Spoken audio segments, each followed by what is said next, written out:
para a gente começar a nossa conversa, eu queria que você me relatasse como que é essa vivência, como que é a experiência de ser uma estudante negra na universidade. Então, a gente lida com o constante do não lugar, né? Quando a gente chega aqui, a gente se depara com um espaço extremamente branco. A sala de aulas, a maior parte são alunos brancos, os professores são brancos que não estão interessados em discutir temáticas raciais, eles não se preocupam com isso, e aí a gente vai resistindo cotidianamente, né? Situações de racismo são vivenciadas o tempo todo com o olhar que nos controla e espera que a gente falhe o tempo todo, né? É um olhar que fica em busca de uma falha nossa para falar que isso é em função da nossa cor, é em função da nossa raça, né? E aí a gente precisa lidar com isso o tempo todo e se depara com as diversas situações, né? Eu me lembro que quando eu cheguei aqui, as pessoas nunca me perguntavam onde eu morava. Elas sempre me perguntavam se eu morava no alojamento. Por quê? Estavam sempre julgando, pré-julgando, né? Por que eu deveria ser daquele espaço? Não tem um problema. Não é problemático morar no alojamento, mas por que ninguém me perguntava onde eu morava, assim como perguntavam para todas as outras pessoas? Porque eles nos colocam em um lugar e a gente não pode sair dele, né? E o tempo todo a gente se depara com isso. Porque a grade curricular ela não te atende também, né? Então é comum que você ouça de professores que não têm pesquisadores negros falando sobre aquilo quando você questiona. Você vai se deparar com o professor perguntando como você faz para lavar o seu cabelo. Porque a UFV ela simplesmente reproduz o que a sociedade faz. Esse discurso de que somos uma universidade, temos intelectuais, pesquisadores aqui, só que é uma reprodução do racismo estrutural da sociedade brasileira, né? E não se fala sobre isso. Se você está numa universidade e a gente não discute sobre isso, o que vai acontecer? Tudo é reproduzido. Você falou aí da maneira como a UFV lida com isso. Como que você avalia essa questão? Como que você acha que a UFV lida com isso? Ainda lida de uma maneira insuficiente, por assim dizer? Qual que é o caminho que você acha que deveria ser apontado? Sim, a gente não se fala, né? Igual a UFV, quando a universidade traz a questão da diversidade, ela não está preocupada com a diversidade racial. Ela fala de diversidade para tratar as questões LGBT, o direito das mulheres, os movimentos, só que não traz o recorte racial para dentro dessas questões, né? Não se pensa que a mulher negra ela passa por outras questões, o LGBT negro ele passa por outras questões também. Então, de qual diversidade a gente está falando? A gente precisa trazer isso e para lidar com todos esses pontos do racismo, a gente precisa de mudanças dentro da nossa grade, né? A nossa grade curricular. Um exemplo é a Lei 10.639, que é de 2003. É uma lei que obriga o ensino médio e fundamental a tratar sobre história afro-brasileira e relações raciais, né? E aí, dentro dessa lei, essa lei é de 2003, então o que você espera, né? Que a universidade ela se adapte, porque se a educação básica precisa discutir essas questões, de onde vão vir os profissionais da educação básica? Da universidade. E aí se passaram 15 anos e essa foi a primeira vez que a universidade contratou um professor efetivo no departamento de história que discute história da África e relações raciais. Então você pensa, 15 anos formando profissionais que não foram preparados para discutir isso dentro da sala de aula. E aí esses profissionais precisam buscar estratégias, né? Aqueles que se interessam em tratar disso. Porque um papel muito mais amplo, né, o papel da universidade. A gente tem uma responsabilidade social. Então, quando você pensa os cursos de licenciaturas que não estão preparados para isso, são profissionais que vão para a sala de aula, para a educação básica. Nossas crianças estão lá, sabe? Elas precisam disso para que o que eu vivenciei dentro da escola não seja reproduzido. Só que você pensa, 15 anos, até essa lei até que a universidade se adaptar a isso. Então, 15 anos formando profissionais licenciados que não foram preparados. E detalhe, né? Foi o professor contratado era o departamento de história. E aí você pensa a pedagogia, a educação infantil. Então, os anos iniciais, como a universidade está preparando esse profissional para lidar com os anos com a educação básica? Não está preparando. Se você não tem profissionais para falar disso com esses alunos, nós enquanto eu me formei em História na UFV, se nós, licenciados, não fomos preparados, como a gente faz, né? Quando a gente chega na educação básica, a gente quer transformar essa sociedade, a gente quer que é melhorar as condições, né, desses alunos negros que estão na escola e se deparam o tempo todo com o não lugar. A gente estava conversando, você me falou que tem um ano que você entrou no NEAB, participa das atividades. Como que é essa experiência lá? Como que é o trabalho de apoio que vocês dão entre os negros na universidade com os negros, né? Sim. Então, o NEAB é um núcleo de estudos, né? A nossa proposta. E a gente acaba lidando com todas essas situações, né? Porque os alunos chegam aqui, eles não se encontram e passam por situações de racismo, porque isso realmente acontece, e muitos estudantes buscam o NEAB. Então, assim, o NEAB se torna uma família para a gente mesmo. É o local em que a gente se encontra e se fortalece para conseguir resistir a tudo isso. E, para além disso, a gente também busca uma formação, um conhecimento, né? Porque é a base para a gente conseguir questionar as próprias atitudes racistas. Então, a gente realiza grupos de estudos para que a gente tenha uma fundamentação e esteja preparado, porque se a grade curricular não traz, a gente precisa buscar de outras formas. Então, o NEAB vem nesse sentido. A gente se tornou família e a gente também busca esse lado acadêmico, né? Essa formação e esse conhecimento. Quando eu cheguei aqui em 2015, né, eu não sabia mais ou menos o que era ser negra, né? E eu fui através do NEAB que eu fui me percebendo enquanto negra e também com a convivência na universidade, porque as pessoas te veem como negra, né? Então, de uma forma negativa, mas eles acabam te vendo como negra. E aí eu percebi que, tipo assim, o tratamento era diferente de alguma forma. Tipo assim, em questão de pensar que eu, por ser negra, eu não conseguia pensar da mesma forma que eles, então sempre minha opinião era deixada de lado quando eu queria manifestar alguma opinião sobre algum trabalho, sobre alguma outra coisa, assim. E aí, quando era outra pessoa que falava a mesma coisa que eu falava, aí todo mundo dava os devidos créditos, né? Mas, assim, questão de intelectualidade ser desmerecida a todo momento, isso eu senti na universidade. Assim, eu procurei me juntar mais com as pessoas que eu me sentia bem, né? Que eram as pessoas do NEAB. Então, de alguma forma, isso me trouxe algum tipo de proteção, né? Que eu consegui me relacionar mais com eles e conseguia me proteger de uma coisa que eu ainda não entendia, que eu não compreendia, e ia viver a minha vida acadêmica. A gente estava conversando antes, você falou que é aquilo de sair de casa, saber que você ou vai vivenciar ou vai ver um episódio de racismo todo dia. Mas entre esses tantos incontáveis, teve algum especial que te marcou? Foi de uma, assim, comigo, lógico que tem todos que acontecem com você te marca, mas quando você vê no outro, não sei, parece que, sei lá, é mais dolorido você saber que outra pessoa está passando pelas coisas que você já passou de alguma forma ou está passando. Foi um caso de uma amiga, ela entrou numa farmácia e o moço acusou ela de ter roubado um dipirona. Aí, quando ela chegou, né, para conversar, compartilhar com a gente isso, ela chegou muito abalada. E tipo assim, e todos nós do NEAB que estava lá, a gente ficou chorando, porque a gente sabe como é que é as coisas, como é que é dolorido. Uma coisa simples, só porque você é negro, você ser acusado por um roubo de um dipirona que não é nem R$1, né? A gente até zoou falando assim, nossa, se fosse um paracetamol, quem dera, mas um dipirona que nem é R$1. Infelizmente, por mais que a gente tenta combater o racismo, tem pessoas que ainda conseguem ser muito escrotas ainda, ser racistas ainda. Assim, a gente não entende o racismo ainda hoje, assim. E chegam muitas denúncias no NEAB, muitas pessoas têm medo ainda de procurar, ou se procuram não querem formalizar a denúncia. O que vocês percebem?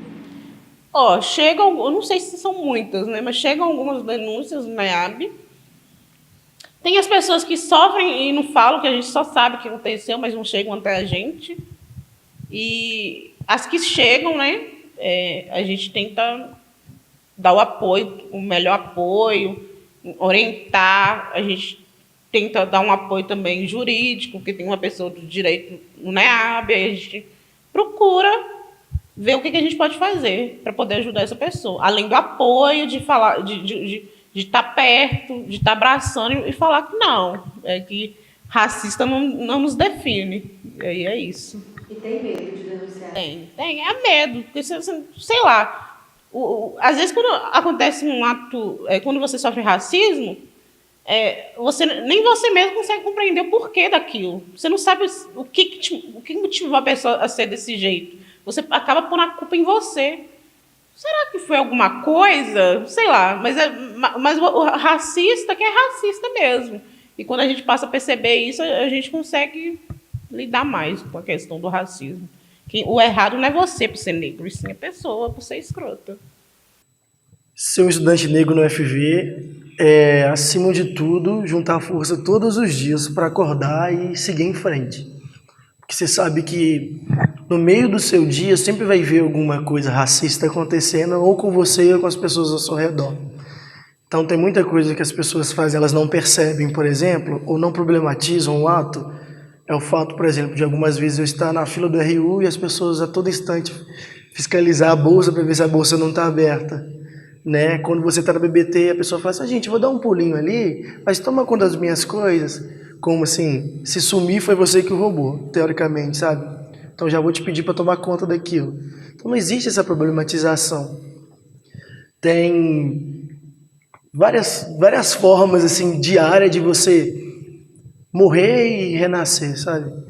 É da questão do professor que te assedia porque coloca seu conhecimento à prova e a gente tem que dedicar muito mais do que o resto, né? E quando você fala, você é deslegitimado na sua fala a todo instante.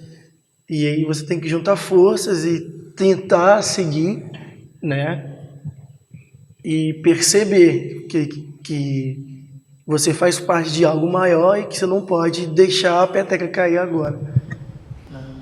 A universidade ainda é tida como um ambiente de vanguarda, um ambiente livre de preconceitos, mas quando você entrou na universidade, na UFV, você imaginava que você ia encontrar esse ambiente? O que você viu? Como que foi?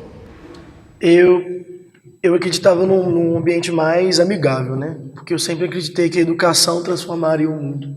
Tanto é que eu sou a 4ª geração de negros livres, vamos assim dizer, né, da minha família. E agora que se pensou deixar mais do que um bom nome na praça e começar a deixar a educação também, na educação formalizada.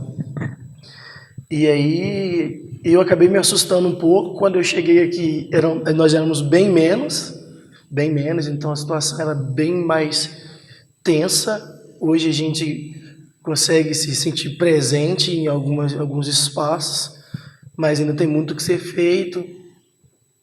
Tem bastante coisa para ser feita, na verdade. Inclusive, surge aí também a importância dos movimentos negros dentro da universidade, você é do NEAB, né? Como é que é esse trabalho do NEAB? Então, o NEAB ele começou a ser constituído em 2009. E ele passa por transições, né? Cada ano, não necessariamente cada ano, mas cada momento a gente pauta uma coisa. Quando eu conheci o NEAB, que eu já comecei fazendo parte em 2012, que eu conheci o NEAB. E a pauta daquela época era justamente as cotas, né? Vamos instaurar aqui, não vamos, e a galera se organizou. Conseguimos uma representatividade significante, teoricamente, né? Que era só de 15%, quando na lei ela garantia 50%. Então, assim, a gente veio trabalhando, veio galgando, mas é interessante falar um pouco do trabalho do NEAB, porque a gente é mais do que movimento social, né? A gente acaba que é uma família, a gente chora junto, a gente junta os cacos juntos, porque as nossas dores são muito parecidas. E você ter alguém num ambiente hostil como é a universidade, ter alguém ali para dividir com você essas dores, é muito importante para você permanecer no local, principalmente. Recentemente, nesses últimos dias, né, a gente ficou sabendo de um caso de um estudante de graduação. Ele relatou que passou por um episódio descarado de racismo durante a confirmação de matrícula. E esse caso acabou suscitando o surgimento de outras pessoas ouviram o relato e falaram, uai, passei por isso também. Você passou por isso, no NEAB vocês receberam relatos do tipo, como que foi? O que acontece? Muita gente procura o NEAB informalmente, né? Se vamos conversar com alguém do NEAB para ver qual o direcionamento e tudo, mas a gente recebe sim muitos relatos. Infelizmente, não tem como nós tomarmos conta de todos, porque muitos deles precisam realmente de um acompanhamento psicológico. E muitas das vezes a gente não tem essa condição de dar esse aparato psicológico daquela pessoa no momento. Mas existe sim, tipo assim, ainda não criamos um levantamento em relação a quantas pessoas por ano fazem isso, mas a gente recebe sim e tenta acolher essa pessoa para ela se sentir parte daquilo e entender que aquilo também não aconteceu só com ela.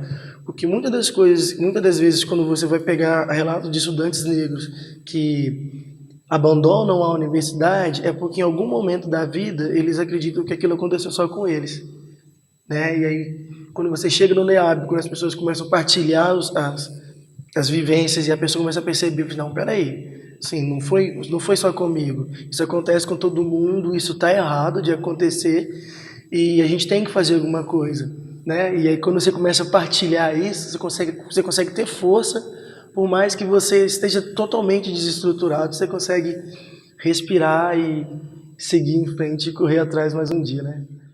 Analisa, a gente tem, depois de muita luta, né, as cotas na graduação, mas apesar de outras universidades adotarem na pós, o UFV ainda não adotou, né? Exatamente, essa é uma grande questão, né? O NEAB, a gente vem trazendo essa discussão para fortalecer isso e para cobrar que a UFV ela aceite isso, né, essa medida, e ela entre, porque a UFV ela faz um movimento de só quando se torna obrigatória que ela começa a cumprir. Se não for obrigatória, ela não vai cumprir, né? A lei de cotas ela vem em 2012 e a UFV entra em 2013, quando é obrigatório. Aí a gente tem a comissão de verificação, que só esse ano, gente, é muito preocupante você ter uma comissão de verificação. Imagina, de 2013 a 2018, você não tinha uma comissão de verificação de cotas durante o processo de matrícula. Quantas fraudes a gente tem dentro disso? É por isso que a gente continuou não vendo a presença significativa de estudantes negros, né, pelas fraudes. Então, agora em 2018 a gente tem isso, e a gente vem lutando para que isso se estenda para a pós-graduação, porque quando eu me deparo com professores que não discutem relações raciais, não estão dentro dessas questões, eu não consigo orientação. Quando eu quero fazer minhas pesquisas, eu não tenho orientadores para essas pesquisas, né? E aí a população negra continua sendo objeto de pesquisa e não sujeito dentro da pesquisa. Isso é uma coisa muito importante, né? Então, essa representatividade, ela não é apenas a figura ultrapassa tudo isso, é uma demanda. E não que pessoas negras pesquisem apenas negritude, né? Nós pesquisamos sobre todos os temas. E aí, essa ausência é importante a gente falar, porque a pós-graduação, existem várias universidades que já se adaptaram, que já tem a política, que já tem a lei de cotas dentro da pós, mas a UFV está aí. E a gente não vê os estudantes negros dentro da pós. E é uma coisa interessante, né? Porque quando a gente vê, muitas vezes as pessoas viram e falam, mas tem muitos negros lá. E até mesmo com a graduação, eles falam isso. Tem muitos negros. Aí quando você pergunta quantos, tem uns 2. Na pós-graduação, tem 2 negros na minha turma. Tem 1. E aí, quando a gente vai para a graduação, uma turma que entra 50 alunos, falam, no máximo 10. Não... E aí, como assim tem muito, se 53% da população brasileira é negra? Você acha muito ter 10 alunos negros na sua turma? Você acha muito ter um estudante, um programa de pós-graduação, que entra 10 estudantes, você ter 1, você acha isso muito? Entende? E aí a gente vê o quanto incomoda também, né? Se você tem 1, é como se você já tivesse cumprido aquele papel que é sempre de cota, né? E aí é a manutenção de todos esses sistemas racistas que a gente vive.